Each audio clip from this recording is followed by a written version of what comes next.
嗱，咁如果你同同事之間咧真係有拗撬啊，或者係打交嘅，咁係可以話喺刑事上面真係有問題嘅。如果大家係打交或者佢嚟襲擊你的話咧，如果你受傷，當然啦，我哋可以話咧呢個係工傷嘅問題啦。咁除咗呢個工傷問題之外咧，咁好多人當然就覺得唔憤氣喎，我俾人打喎咁。第一樣咧，你應該係報警先。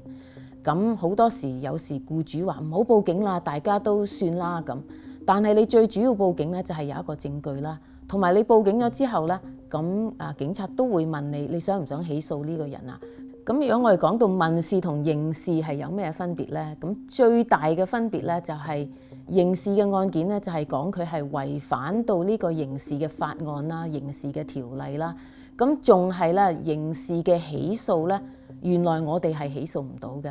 一定要係叫做政府起訴，所以我哋都係會聽到咧，我哋英文咧就係話某某人咧就係 versus the people， 由呢個檢控官代表人民去起訴呢一個犯罪嘅人。咁但係民事咧就係其他全部嘅案件啦，喺好似係合同啊、租約啊，總之完全其他嘅案件咧，我哋自己可以去告人嘅案件咧，咁呢啲都係民事嘅案件嚟嘅。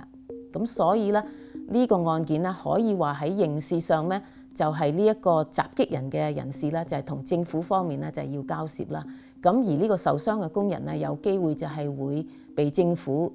要求佢去作證啦。咁同埋咧，佢自己喺民事上面咧就可以向呢個工傷嘅保險公司咧係索取賠償嘅。